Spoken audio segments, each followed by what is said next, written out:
À quel prix vendent nos services de drone au Québec? C'est la grande question que tout le monde se pose, puis on va découvrir ensemble dans cette vidéo-là comment faire. Donc moi c'est Félix, je suis fondateur de l'entreprise Tréo. On offre des services de drone principalement dans le médiatique et dans la construction. Et je suis aussi mentor chez Mentorat Drone Québec. Mentorat Drone Québec, c'est l'école numéro 1 au Québec si tu veux faire carrière dans le drone. Une des questions qui me revient le plus souvent, c'est toujours l'histoire du prix. Quel prix je charge pour mes services de drone? Combien je devrais vendre mon service de photogrammétrie? Combien je devrais vendre mon service de vidéographie par drone? Combien je vends mes services? C'est quoi les chiffres? Comment ça fonctionne? On va découvrir ensemble que le prix que tu vends tes services, ça ne s'invente pas de même dans ta tête. Les erreurs à éviter, les erreurs que je vois souvent, puis que même moi j'ai faites dans ma carrière, là, comme tout le monde, c'est de, premièrement, donner des prix au feeling. Tu reçois une demande de client, tu dis, bah, ça, d'après moi, c'est à peu près ce prix-là, tu fais le prix, tu lui fais une soumission. La deuxième erreur, c'est de mal comprendre tes coûts.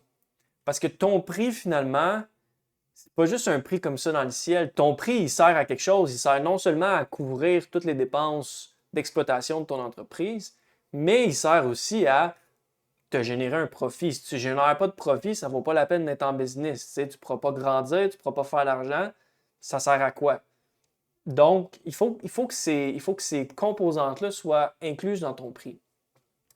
Puis, bien évidemment, ben, tu n'as pas de méthode structurée. Tu sais, si tu n'as pas de façon de faire, si tu n'as pas de méthode pour pricer tes services, pour faire des soumissions à tes clients, ben, tu ne sauras pas quoi faire essentiellement. Donc, c'est ça les objectifs de la vidéo aujourd'hui. Ce ne sera pas super long, mais c'est de se créer justement une méthodologie pour savoir quand un client nous approche pour un projet, quel prix on offre, quel prix on charge, puis comment se positionner dans le marché.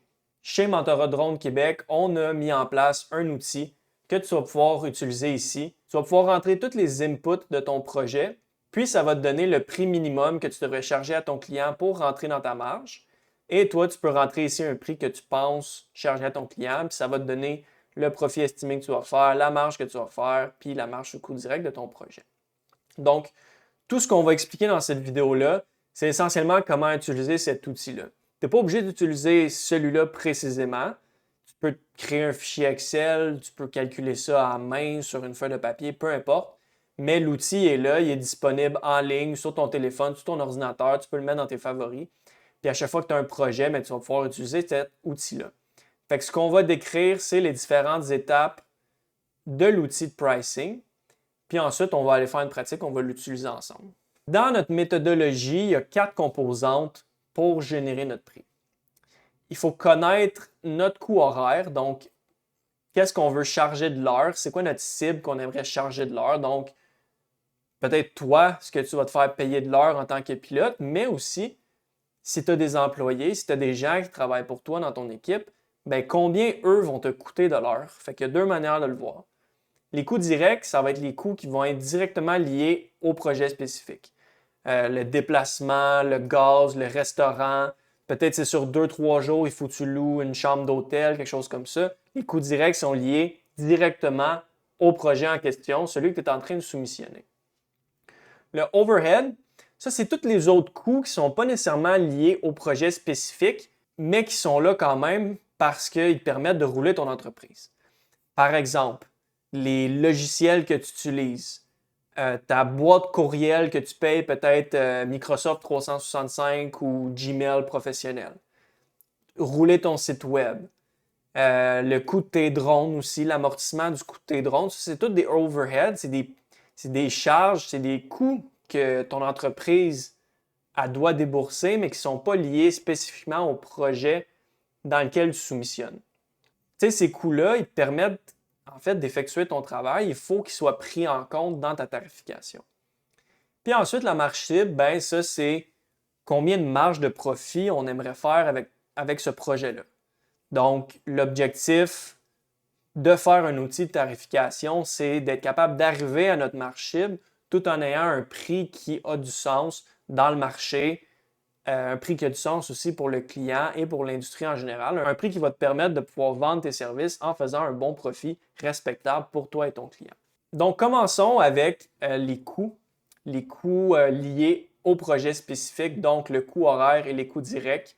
C'est ce que je disais ici, là, le coût horaire cible et les coûts directs. Essentiellement, qu'est-ce que c'est? C'est super simple. Le coût horaire cible, c'est combien que toi, tu aimerais ça te faire payer de l'heure en tant que pilote qui va aller sur le projet. Combien tu penses qu'on devrait te payer de l'heure? Ou combien ça va te coûter pour envoyer un employé, un contracteur, faire ce job-là à ta place. Par exemple, si tu envoies quelqu'un puis il te charge 35$ de l'heure, bien toi, en tant qu'entreprise, pour le projet, ça va te coûter 35$ de l'heure pour le nombre d'heures que cette personne-là va être sur le terrain. Donc, dans la majorité des projets, on sépare le coût horaire en deux.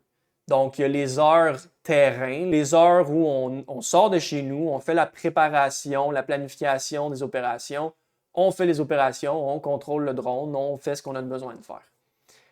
Ensuite, il y a aussi les heures de post, donc post-traitement.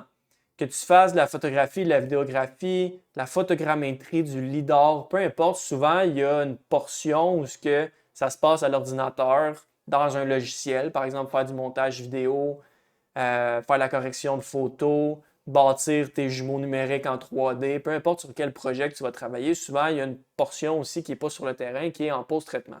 Il faut la prendre en compte aussi parce que, encore une fois, que ce soit toi ou quelqu'un qui le fasse, ben c'est du temps, c'est de la main-d'œuvre qui doit être calculée dans ta tarification. Donc, ce qu'on va faire, c'est qu'on va additionner les heures qu'on prévoit que ça va prendre sur le terrain, plus les heures que ça va prendre en post-traitement, puis on va multiplier ça par le taux horaire. Donc, par exemple, je pense que ça va prendre 3 heures de temps sur le terrain, puis ça va prendre 3 heures de post-traitement. Ça fait 6 heures. Par exemple, j'aimerais ça me faire payer 30, 40, 50 pièces de l'heure ou mon employé me coûte 30, 40, 50, 20 pièces de l'heure, peu importe. On fait ce calcul-là, puis ça va nous donner notre coût horaire cible. Donc, dans notre outil, ben, ça va se faire ici. Heure de terrain prévue, on peut mettre par exemple 3 heures. Heure de post-traitement, 3 heures et taux horaire cible, par exemple, 35$ de l'heure. Ça, ce que ça nous donne, c'est que déjà, même avant d'avoir commencé le projet, on sait que déjà, on va débourser 210$ parce que c'est 6 heures à 35$ de l'heure. Ensuite, on a les coûts directs. Les coûts directs, c'est simple, c'est les coûts qui sont directement liés au projet spécifique, directement à ce projet-là. Fait que tous les déplacements, c'est des coûts directs. Le gaz, si tu sais que ça va coûter un restaurant parce que tu vas être en déplacement ou ton employé va être en déplacement, c'est un coût direct. Des permis, ça dépend, mais oui, souvent, par exemple, si tu as besoin d'un permis spécifique pour ce projet-là, puis ça te coûte quelque chose, ça va être un coût direct. De l'équipement spécifique aussi, des fois que tu dois louer spécifiquement pour le projet, c'est tout des coûts directs. Fait qu'ici, on a une place, autre coût direct. Fait que, mettons, je dis, bon, ben, je sais pas, ça va me coûter 80$ de coût direct, là. Je sais pas, 2 repas ou un repas puis 40$ de gaz, c'est quelque chose de même. Donc, on va être rendu à 290. Notre projet, en ce moment, pour nous, il nous coûte 290$. Ensuite, on continue. Le overhead, ça se calcule dans l'outil en pourcentage. Le overhead, comme j'ai dit, c'est toutes les dépenses qui sont non liées spécifiquement à notre projet. Habituellement, quand tu lances ton entreprise, tu fais une budgétisation, tu fais des prévisions, tu fais une prévision sur combien d'argent, quel chiffre d'affaires tu prévois faire pendant l'année. Donc, par exemple, tu prévois faire 100 000, mais tu prévois que ça va te coûter 30, 50, 40 000 de dépenses ou peut-être, mettons, 20 000 d'overhead. Ben ton 20 000 sur 100 000, ça représente 20%. Donc, c'est là qu'on va aller chercher notre pourcentage. Je sais que ça peut paraître un peu complexe. Tout ce que j'essaie de te dire, c'est qu'il faut que tu saches combien ça te coûte rouler ton entreprise à tous les mois. Puis, il faut que tu ailles une certaine budgétisation, des prévisions réalistes sur combien tu vas faire d'argent, combien tu vas faire de chiffre d'affaires dans ton année.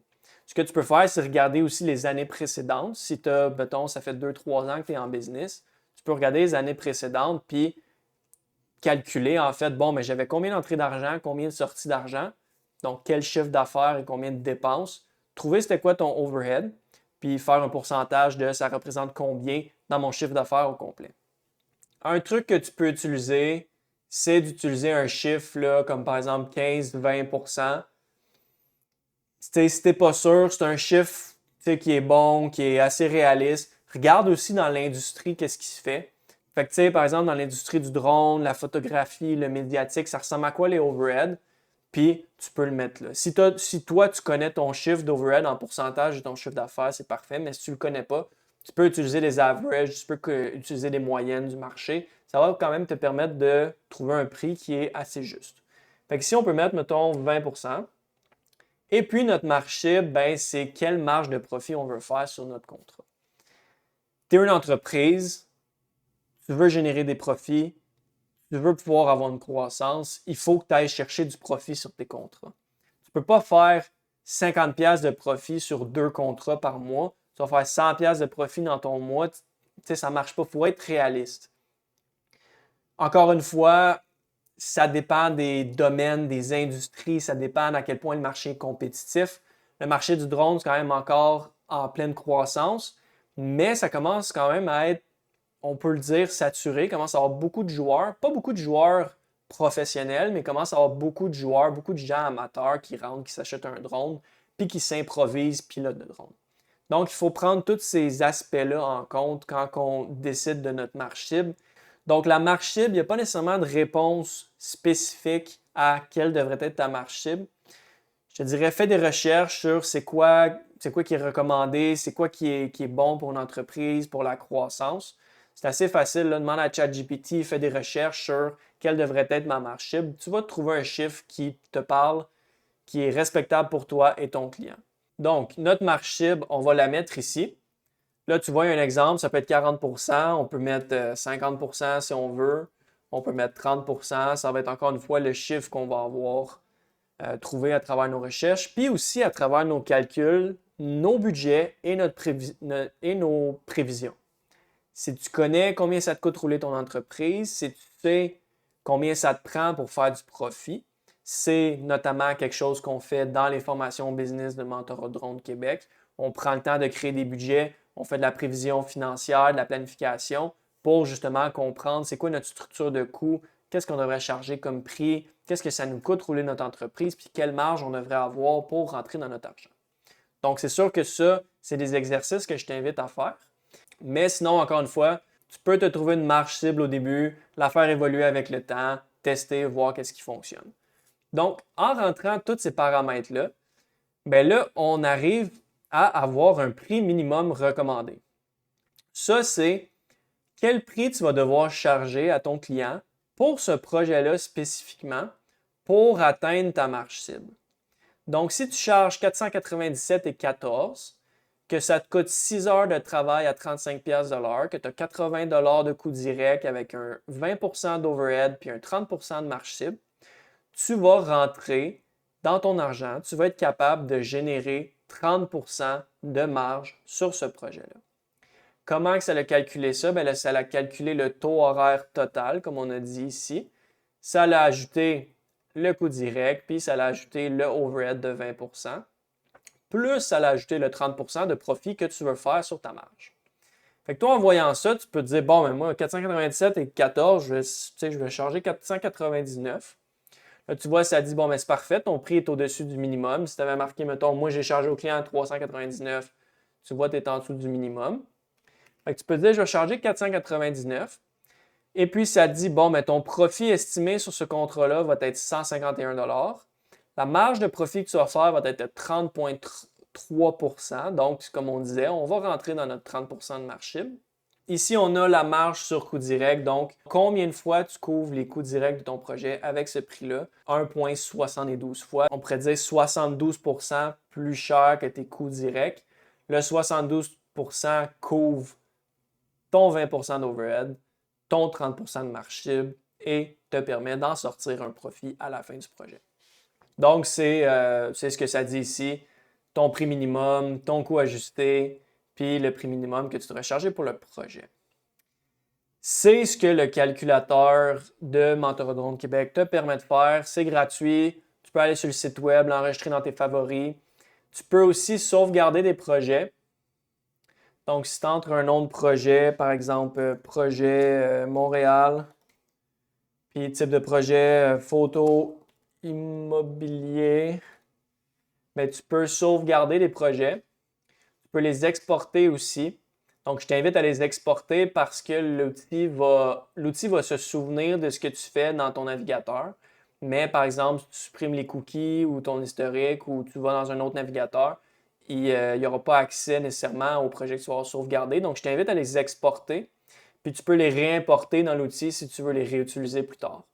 Donc, tu peux avoir l'outil sur ton ordi, sur ton téléphone, peu importe. Je t'invite à l'enregistrer dans tes favoris, l'ajouter dans tes applications sur ton téléphone. Puis tu vas pouvoir avoir toujours ça à portée de main. Quand un client t'appelle, tu vas tout de suite savoir quel prix est chargé. Tout ce que tu as à savoir, c'est les informations ici en haut du bloc 1. Une fois que tu rentres ça, ça te dit exactement quel prix tu devrais charger, qu'est-ce qui va te permettre de rentrer dans tes objectifs financiers. C'est sûr, bien évidemment, je pourrais mettre, je veux faire 10 millions de marge puis faire des gros profits. Il faut aussi que tu comprennes que le prix que tu vas offrir à ton client, ben lui, ça se peut qu'il compare avec d'autres prix dans le marché. Donc, ça se peut qu'il trouve ça cher, pas cher. Ça se peut qu'il. Tu sais, il y a plus que juste un chiffre dans offrir un prix à un client. Il y a tout comment tu présentes ta soumission, comment tu te présentes toi-même, comment tu présentes ton entreprise. Est-ce que tu veux charger pas cher mais faire du volume, d'avoir des clients des fois un peu de moins de qualité, ou tu veux charger plus cher, être un service premium, être peut-être un spécialiste d'un domaine précis. Il y a tout ça aussi qui rentre dans la tarification. C'est pas juste de mettre des chiffres dans un outil ou dans un fichier Excel. Il y a tout aussi le mining derrière de qu'est-ce que ton prix veut dire quand tu le présentes à ton client. C'est un des sujets aussi qu'on explore dans la formation de Mentorat Drone Québec. On a plusieurs formations. On a la formation business gratuite, on a la formation business complète et avancée. Je t'invite à visiter notre site web. Le lien est en description. Je t'invite à utiliser l'outil. Puis si tu as des questions, n'hésite pas, laisse un commentaire, envoie-moi un courriel, envoie-moi un message sur Facebook, Instagram. Puis ça va me faire plaisir de répondre à tes questions, de discuter avec toi. On a aussi le groupe Facebook Mentorat Drone Québec où tu peux poser des questions à des experts de différents domaines du drone. Tu peux poser des questions, tu peux partager avec les gens de la communauté.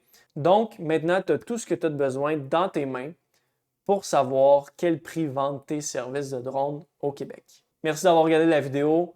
N'hésite pas à m'écrire, à rejoindre les différents canaux et puis on se revoit dans une prochaine vidéo.